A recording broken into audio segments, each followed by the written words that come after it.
नमस्कार मंडळी, गुरुमावली या युट्यूब चॅनलवर आपले खूप खूप स्वागत आहे। तर मंडळी, आपले बरेच सेवेकरी भक्त ताई दादा स्वामींची खूप मनापासून सेवा करतात आणि स्वामींच्या लीलांचे अनुभवही घेतात। तुम्ही जेव्हा स्वामी भक्ती करायला सुरुवात करता तेव्हा तुम्हाला खूप छान अनुभवही येतील व तुमच्यातील नकारात्मकता हळूहळू कमी होऊ लागेल व तुमच्या आयुष्यात खूप छान गोष्टी घडण्यास सुरुवातही होईल। तसेच जेव्हा तुमची भक्ती वाढेल तेव्हा तुम्ही जे जे मागाल ते स्वामी तुम्हाला देतील। त्यासाठी तुम्हाला स्वामींची नित्यसेवा न चुकता करावायची आहे। तर स्वामींच्या नित्यसेवेमध्ये रोज नित्य नियमाने 11 माळी श्री स्वामी समर्थ जप व स्वामी समर्थ सारामृत ग्रंथाचे क्रमशः 3 अध्याय एवढे जरी केलं तरी बस झालं। फक्त पूर्ण श्रद्धेने व मनापासून करा।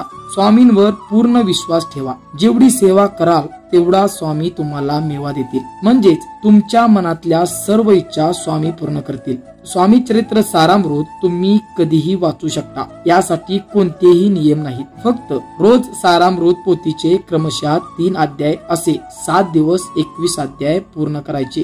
11 माळी श्री स्वामी समर्थ मंत्राचा जप व 3 अध्याय एवढेच तुम्हाला करायचं आहे। एवढ्याशा सेवेने स्वामी महाराज खुश होतात आणि आपली झोळी आनंदाने भरून टाकतात। तसेच मंडळी, श्री स्वामी समर्थ महाराजांच्या नामस्मरणाला तर कोणता वेळ व काळही नाही। तुम्ही कधीही श्री स्वामी समर्थ हा मंत्र म्हणू शकता। मग ते स्त्रिया मासिक काळात असू देत, नाहीतर घरात सुतक असू देत, स्वामींचे नाव तुम्ही कधीही घेऊ शकता। एवढेच रोज केलं तर तुम्हाला तुमच्या आयुष्यात खूप छान अनुभव येतील व एवढ्याशा सेवेने स्वामी तुमच्या सर्व संकटांचा नाश करतील व तुमचं आयुष्य सुख समृद्धीने भरून जाईल। फक्त स्वामींची नित्यसेवा सोडू नका। कधी कधी तर स्वामी आपल्या भक्तांची परीक्षाही घेतात आणि भक्तांवर संकटेही देतात। जेवढी जास्त संकटे तेवढी जास्त सेवा करा। स्वामी सेवेत जर तुमची संकटे वाढली तर समजून घ्या स्वामी तुमची परीक्षा बघत आहेत। तुमची सेवा स्वामी चरणी पोचलेली आहे, त्यामुळे स्वामी आता तुमची परीक्षा घेत आहेत।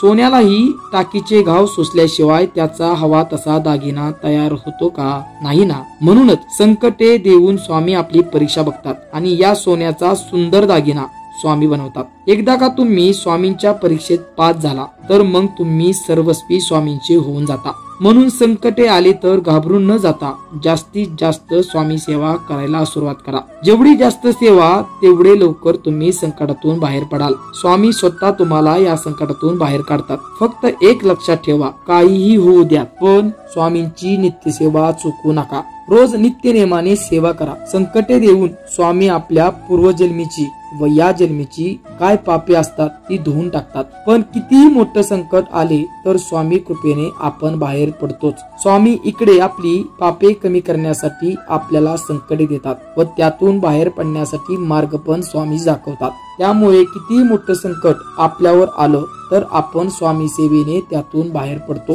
हे स्वामी सेवेत आलेल्या प्रत्येक भक्ताने सेवेकऱ्यांनी अनुभव घेतलेले आहेत आणि पुढे अजूनही घेणार आहेत। स्वामी सेवेत असताना असे अनेक प्रकारचे अनुभव सेवेकऱ्यांना येतातच। सेवा करताना स्वामी सदैव आपल्या पाठीशी आहेत असा ठाम विश्वास आपल्या मनात ठेवून पूर्ण श्रद्धेने स्वामींची सेवा करा। मग तुम्हाला चांगला अनुभव येऊ दे किंवा वाईट अनुभव येऊ दे, स्वामी सेवा सोडू नका। उलट जास्त ताकदीने सेवा व नामस्मरण करा। मग बघा, तुमच्या आयुष्याचं सोनं झाल्याशिवाय राहणार नाही। सेवा करत असताना कोणती ना कोणती दिव्य शक्ती आपल्या पाठीशी उभे आहे हे आपल्याला नक्की जाणवेल। तर मंडळी, आध्यात्मिक वेगवेगळे माहितीपूर्ण व्हिडिओ पाहण्यासाठी गुरुमावली या चॅनेलला सबस्क्राईब करा व बेल आयकॉनला क्लिक करा, म्हणजेच या चॅनेलवरील नवीन व्हिडिओचे नोटिफिकेशन तुम्हाला मिळत राहील। झालेली सेवा गुरुचरणी अर्पण करतो। श्री स्वामी समर्थ।